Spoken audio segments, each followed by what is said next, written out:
बच्चों, आज आप सबके लिए जिस प्रवचन को लेकर आए हैं वो प्रवचन है दुख सुख। इस बात से कोई इनकार नहीं कर सकता कि दुख और सुख हमारे जीवन में धूप और छांव की तरह आते रहते हैं। ये भी सच है कि दुख किसी को पसंद नहीं। कोई प्राणी नहीं चाहता कि उसके जीवन में दुख आए। आखिर ये दुख क्या है जिसे संसार नापसंद करता? बच्चों, ये माना दुख एक दर्द है,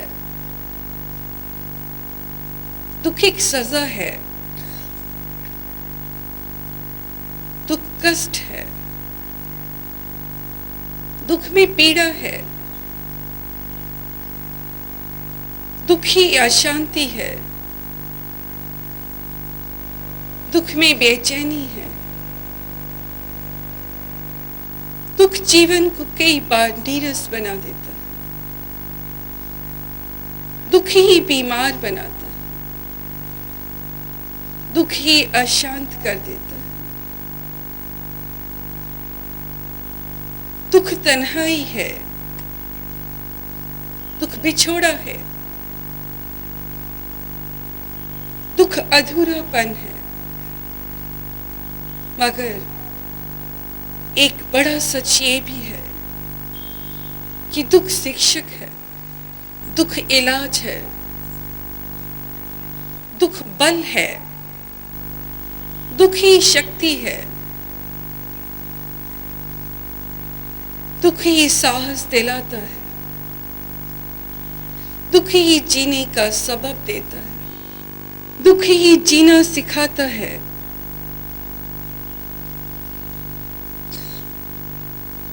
दुख के बगैर आप अधूरी हैं, क्योंकि दुख ही ज्ञान है, दुख ही अनुभव है।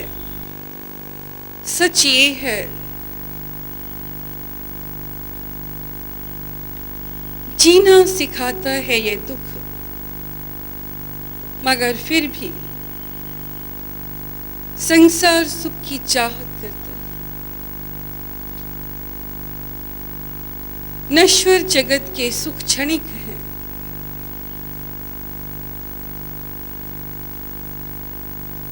कुछ पल के हैं, कुछ घड़ियों के हैं। ये माना कि सुख जीवन है, सुख चैन है, सुख से कुछ जीवन जीने की तसल्ली मिल जाती,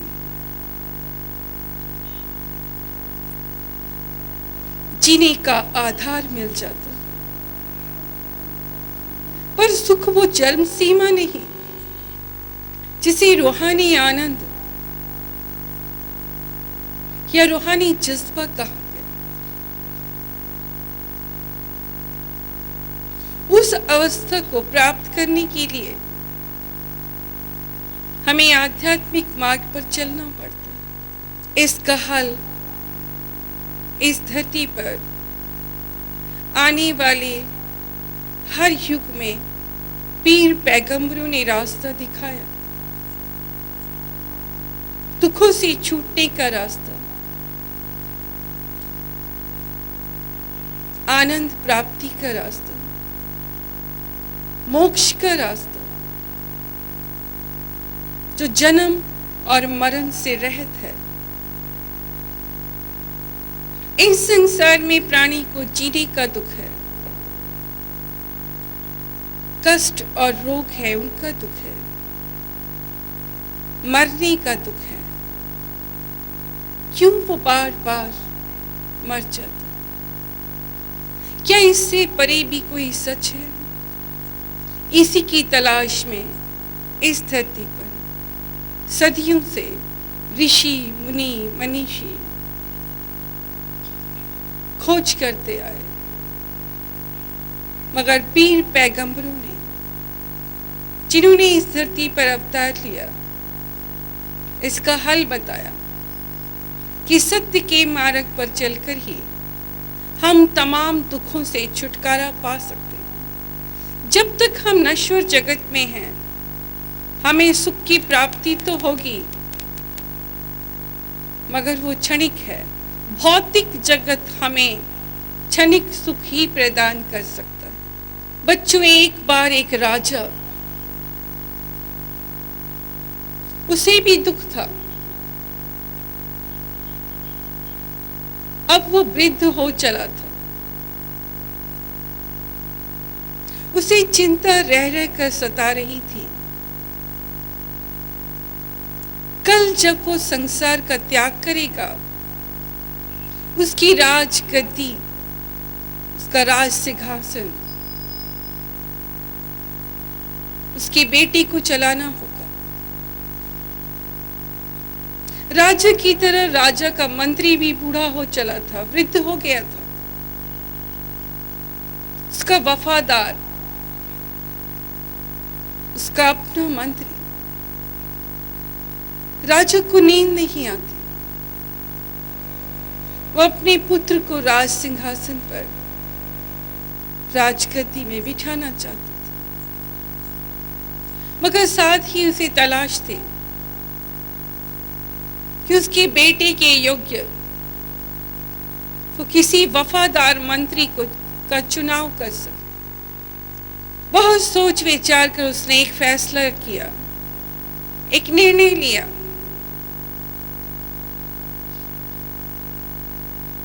एक ऐलान किया कि वो अपने पुत्र को, राजकुमार को देश निकाला दे रहे हैं।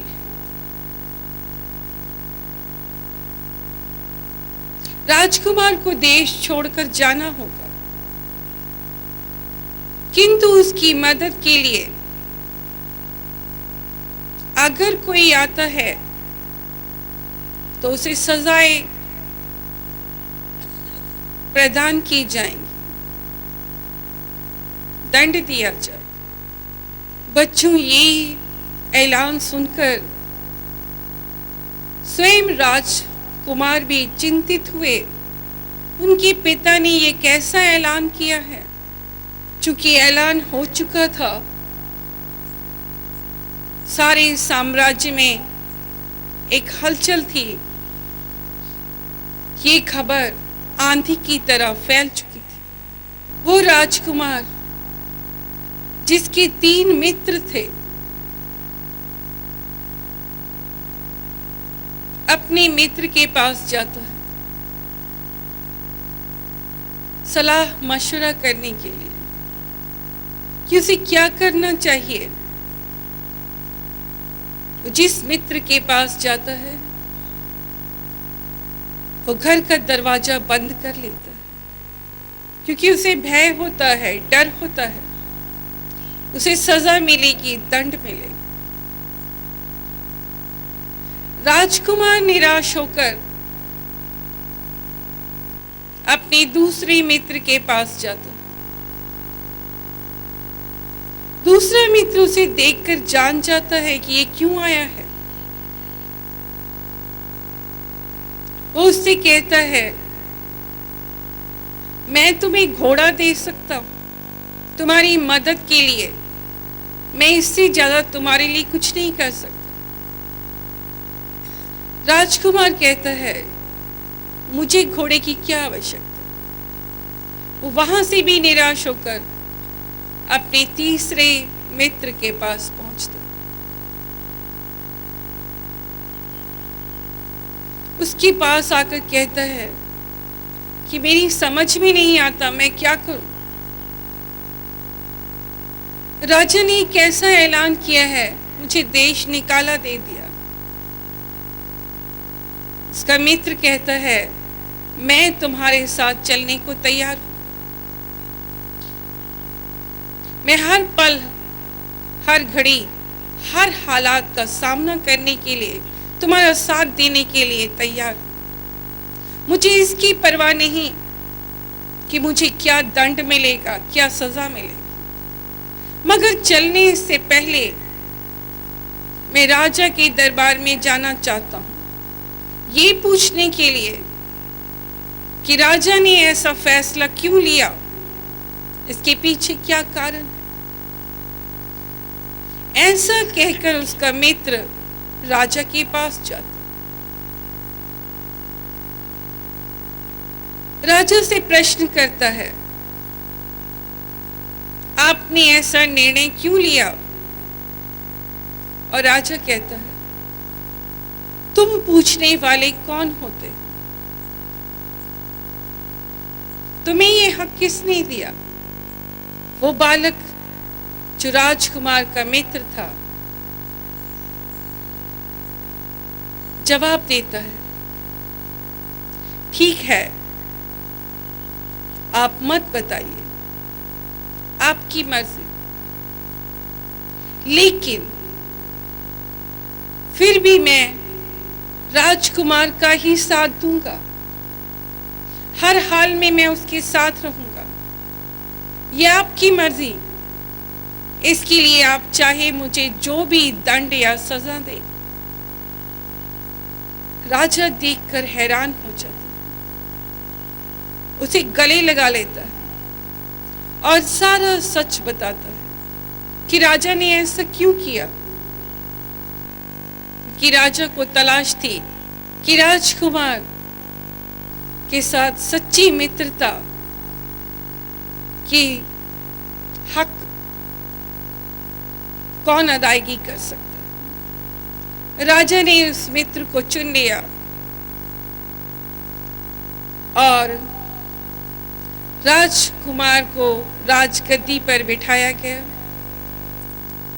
और उस बालक को उसका वफादार अपना मंत्री चुन लिया गया।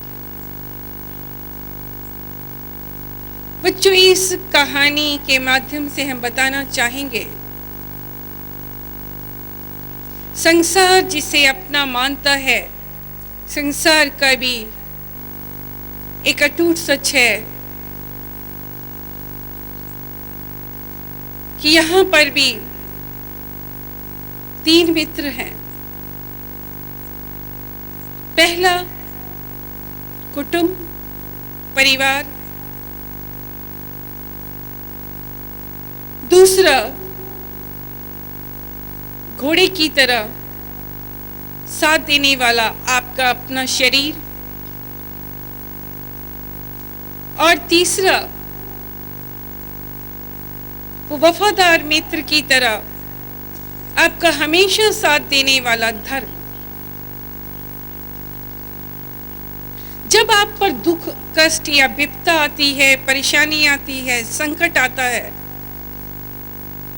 पहले मित्र की भांति ही कुटुंब सबसे पहले अपने दरवाजे बंद कर लेता है, आपका साथ छोड़ देता है। फिर दूसरा मित्र आपका शरीर होता है जो आपका साथ देता है। आप दौड़ते हैं संकट में, परेशानी में, उन दुखों का सामना करने के लिए।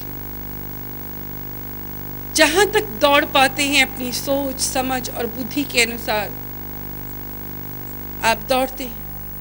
और तीसरा मित्र धर्म, जिसने धर्म की शरण ले ली, जिसे गुरु मिल गया। गुरु ही वास्तविकता में धर्म का आईना दिखाता। सिर्फ आईना ही नहीं दिखाता, गुरु आपकी रक्षा भी करता है, आपकी संभाल भी करता है, धर्म पर चलना सिखाता है। वास्तविकता में आपका सही वफादार मित्र ये धर्म है और गुरु। अगर आप इसकी शरण लेंगे तो यकीनन दुखों से आपको छुटकारा मिले। बच्चों, अब हम आएंगे संसार पर, संसार के विचारों पर। संसार को जब हमने करीब से देखा, जाना, तो बहुत सी शिकायतें सुनने को मिली। बहुत सी शिकायतें हैं इस जहान को परमात्मा से। हर एक को लगता है हमारे दुख बड़े हैं, हमें दुख ज्यादा मिला है। हमारा पड़ोसी या हमारे जानने वाले वो सुखी, या हर व्यक्ति को लगता है हम ज्यादा दुखी हैं। जो बाहर से दिखता है, बच्चों, बाहर से हर चमकने वाली चीज सोना नहीं होती। एक बार एक ऐसा ही व्यक्ति जिसके पास वो सारी सुविधाएं नहीं थी, जो महलों में रहने वालों के पास होती है, लेकिन फिर भी वो हमेशा दुखी रहता। ये सोच सोचकर कि उसके सामने जो लोग रहते हैं वो कीमती वस्त्र पहनते, सोने की घड़ी पहनते हैं, सोने की चेन है, कहीं आने जाने के लिए गाड़ी है, कार है। बाहर से जो कुछ देखता, मकान है, पूरा दिन यही सोचता क्या है परमात्मा है मालिक, तूने इतने सुख उन लोगों को दे रखे, मेरे पास तो कुछ भी नहीं। वो यही सोच सोच कर दुखी होता। बच्चों, उसके मन में, उसके जहन पर हमेशा ये विचार बने रहते, और एक दिन ऐसे ही विचारों में खोया वो सो जाता है। स्वप्न देखता, स्वप्न में देखता है एक बहुत बड़ा हॉल है,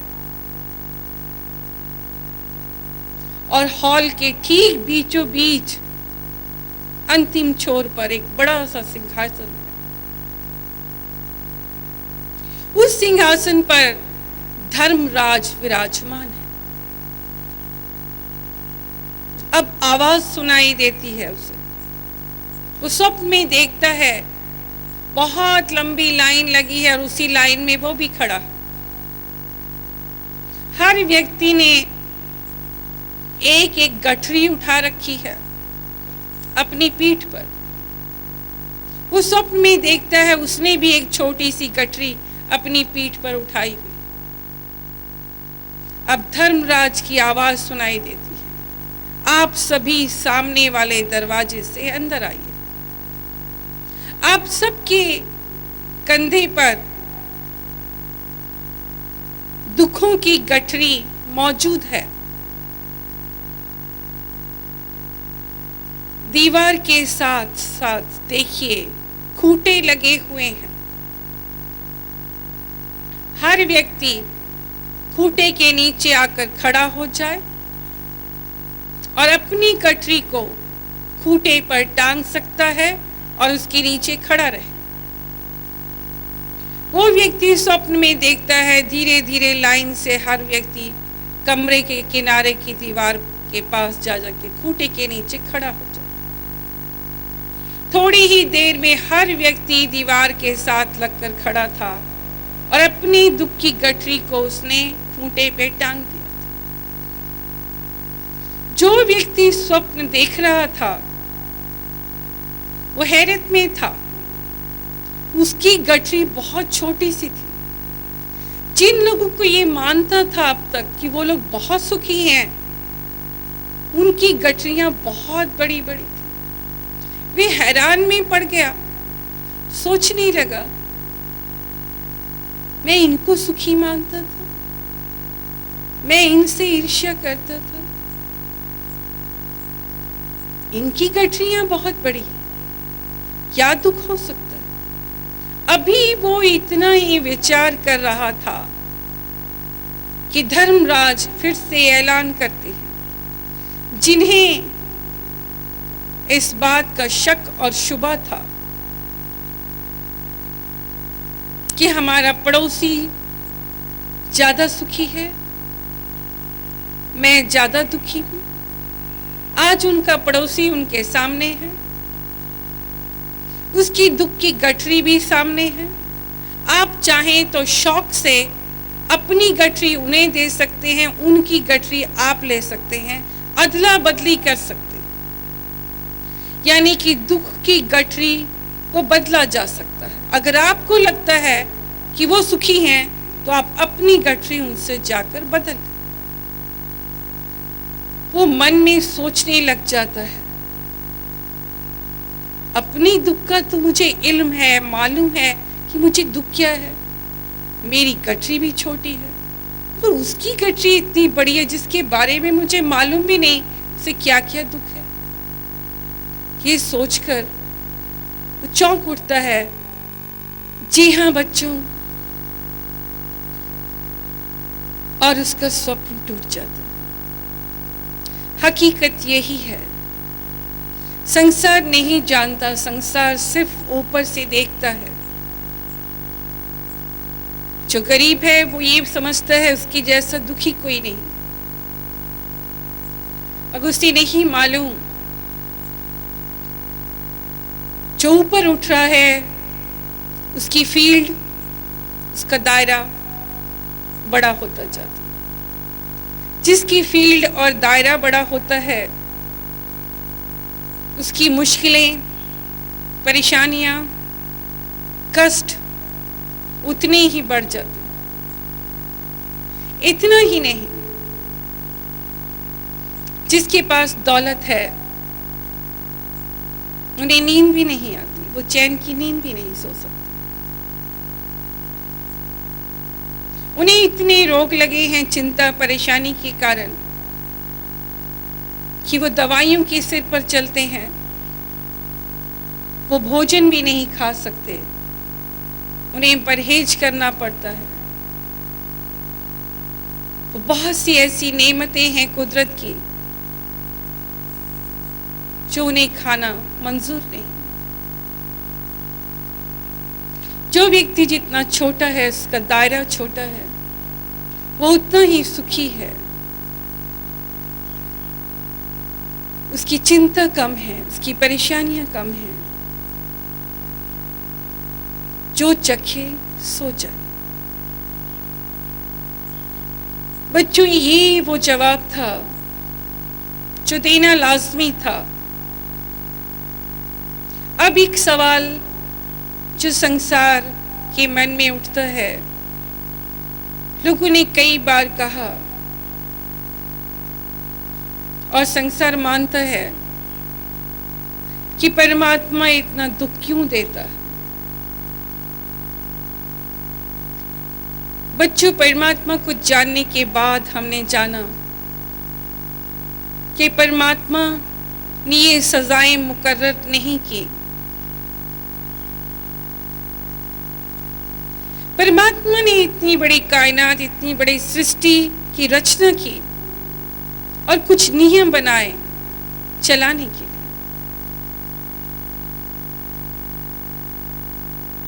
और उस नियम में सच्चाई को धारण करना, अच्छाई को धारण करना, मर्यादित जीवन में जीना, ईमानदारी से कार्य करना, सेवा करना, दूसरों से मिलजुल कर रहना, प्रेम करना, क्षमा करना,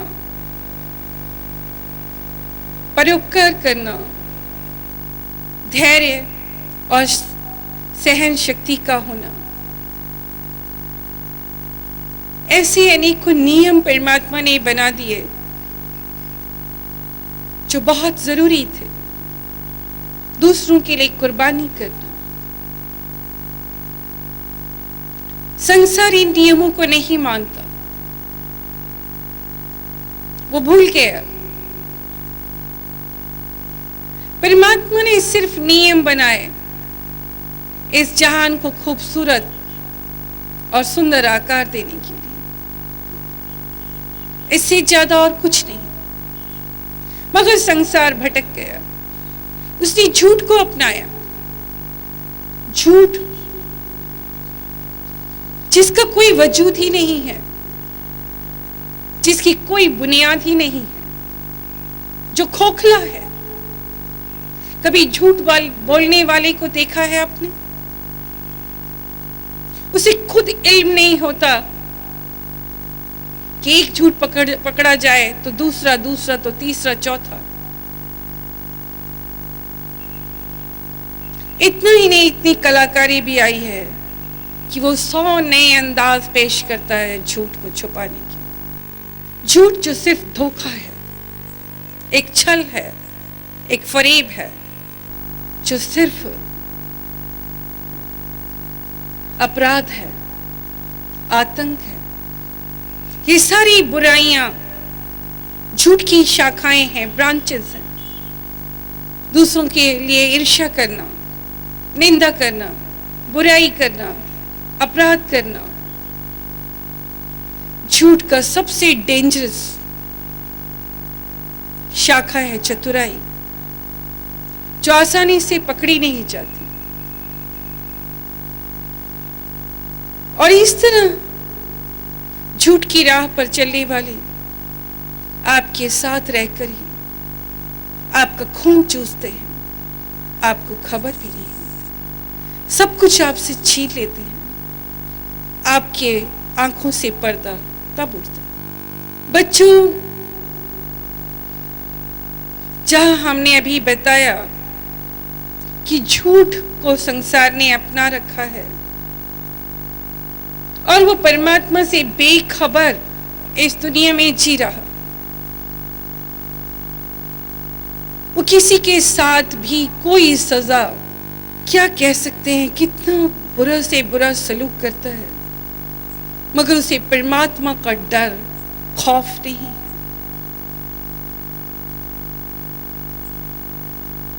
कितनी यातनाएं देता है, कितना कष्ट देता है, मगर उसे डर नहीं लगता। ये जहां भूल गया परमात्मा कल भी था, परमात्मा आज भी है, कल भी रहेगा। ये संसार बेशक कितनी बड़ी ताकत क्यों ना बन गया हो, आज हम चांद सितारों तक पहुंच गए। आज हम उस जहां में हैं जहां कंप्यूटर है, सैटेलाइट है। आज हम मिनटों सेकंडों में विदेशों तक बात कर सकते हैं, वेबसाइट है, ईमेल है। आज दुनिया बहुत छोटी नजर आती, छोटी ही नहीं, सचमुच बहुत छोटी है। वो बड़कपन नहीं, बड़कपन तब था जब हम दूसरों के सुख में खुश होते, मगर आज लोग अपने दुखों से उतने दुखी नहीं जितने दूसरों के सुख से दुखी। सबको जीने का हक है, मगर जीने नहीं देते। जिससे नफरत हो जाए उसे ऐसी नफरत करते हैं, उसे बर्दाश्त नहीं कर सकते, उसे ऐसी सजाएं, यातनाएं देते हैं, उसका जीना दूभर कर देते हैं, ऐसे ऐसे कष्ट देते हैं, फिर उस घट से बद्दुआएं निकलती। वो जैसा जैसा जीवन जीता है रोकर, जैसे उस दर्द को सहारता है, सहता है, वो हर बद्दुआ एक रोग बनकर आपके सामने आ जाती।